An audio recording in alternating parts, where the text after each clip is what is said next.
Cool. So this is what came in the little kit package. The 6 panels to the size of the lamp, the candle, and all these little bits of pieces. They're held in there so they don't slide around the packaging with a little piece of tape. Just take off. And most likely all the pieces will just slide right out. You may have a few little pieces of wood, little detail pieces to pop out in here. And depending on the pattern, they may be stuck in permanently and the design may be etched. But in general, things should just fall right out. You do have 2 little tabs marked test, and these are here so that you can get a sense of how tightly pieces fit together. These do slide together, and they're the same width as the other joints, so you get an idea of like how much pressure you need to put on them to slide them together completely and whatnot before you start working on pieces.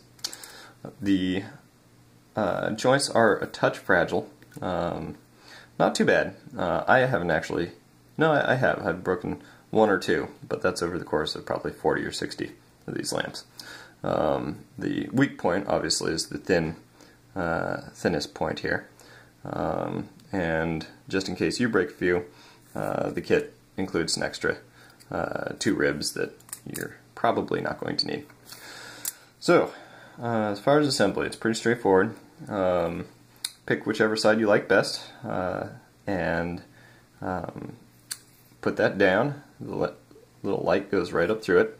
This is the portion that will be semi-exposed. It'll be on the table, but this will be hidden on the inside of the lamp. And to the only way you're really likely to cause any problematic damage is if you start, when you're trying to add these ribs, if you start flexing the bottom panel. If your thumbs tend to push down into it, it could snap across the plate.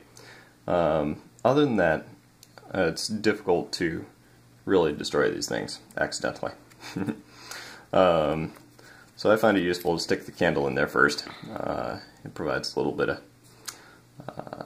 of security. The ribs do have a top and a bottom, because the top is smaller than the bottom, so they will fit correctly one way and incorrectly the other way. And the way you tell is on the bottom of these ribs there's a small horizontal mark. Yours may have a circle, it's probably going to be a horizontal line, and that tells you that it's the bottom. So, just as far as assembling these goes, it's just a simple matter of sliding these together. I find a little bit of wiggling is a good thing. Making sure that you grab the piece at a strong point is good. A little pressure here helps. And that's about all there is to it. I find that the best way to start is to do 3 of these before you try to add the top plate. 1, 2, 3.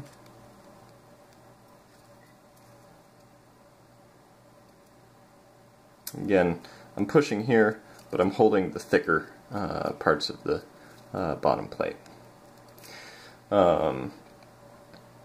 A very effective way of making sure that these are seated all the way in is to put the rib on the table, and again, holding the thicker portion, just give a little push against the table. You may feel it slide in. You may not feel it slide in, but it's probably going. If there are, it can be a little tricky if you don't have the rib correctly lined up with the notch.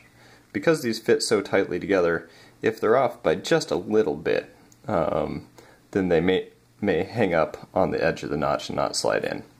That's something you'll have to look very closely at if you think it's not doing what it wants. And a good way to tell whether or not it is fully seated is to compare one of these ribs, the distance between the base plate and the outside, to another one. They look very similar, so judging by comparison is probably the most effective way to go.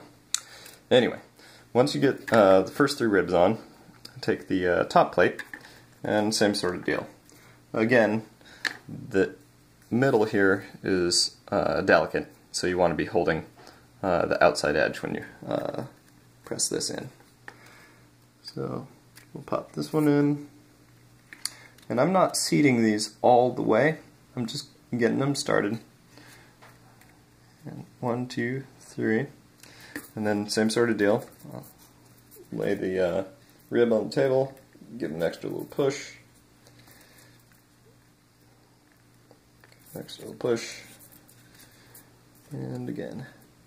You're not going to need to glue these. Once you start doing this, you'll find that they fit in plenty tightly enough and are not going to come apart, especially once we glue the panels on.